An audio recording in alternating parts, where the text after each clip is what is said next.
hay-adda wadaniga ee CCBRS oo kaashanaysa hay-adda UNHCR ayaa rug booliis wax ka tari doona nabadgelyada xaafadda barakacayaasha ee Aadan Saleebaan ka hirgelisay xaafadaasi. Munaasabad kooban oo loo sameeyay furitaanka rugtan booliis ay ka hadleen mas'uuliyiinta hay-adaha iska kaashaday rugtani. Dhamaantii waxa inoo farxada oo aynu maanta u fadhinaa xafladii aan ku fureynay xarig kaga jireynay saldhigga lagu magac daray halyeeyay weynaaye Carabilaye kuna yaala aafada Aadan Saleebaan.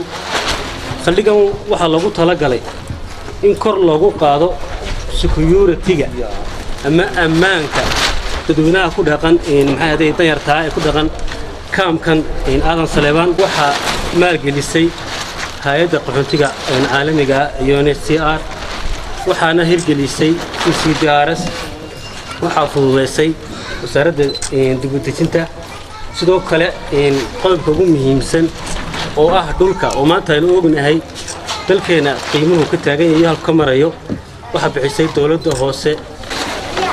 aad iyo aad baan ugu faraxsanahay oo saldhigga maanta xilliyeedii aan ku gaadhno aan hirgelinayno furno marka dadweynaha waxaan kula dardaarmaynaa in booliiskana la shaqeeyaan saldhiggana ay ilaashadaan.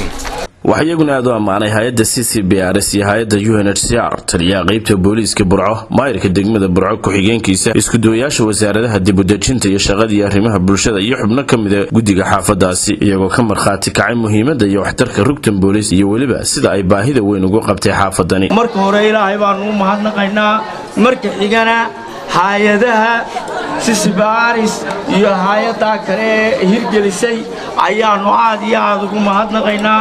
xukuumadda iyadana waa u mahadnaqaynaa wasiirka dib-u-dejinta oo xil weyn iska saaray inay hawshan ay soo gasho. waxaan leeyahay saldhigga kani waa saldhig loo baahnaa aad iyo aad loogu oomanaa. aad u dareemaya in dadweynuhu ay ku faraxsan yihiin saldhiggan cusub ee Carabilaye Allaha maxariis. marka sida ay wada shaqeyn doontaan dadweynuhu waxaan si aad ugu ammaan mudan hay'adda CCBRS ama jooga oo runtii hawlgal weyn ka sameeyay in arrintan suurta gasho.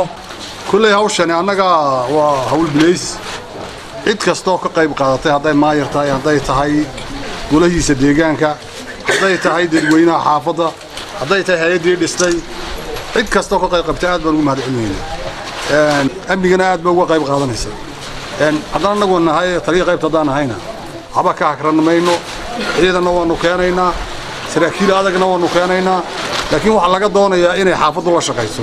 rugtan booliiska aynu maanta xariga ka jari doono oo ah xaqiiqatan meel aad iyo aad loogu baahnaa hay'adda UNHCR iyo CCBRS oo fulisay mashruucanna waan u mahadnaqaynaa. Mustafa Ismaan magaalo telefishinka qaranka Somaliland magaalada Burco.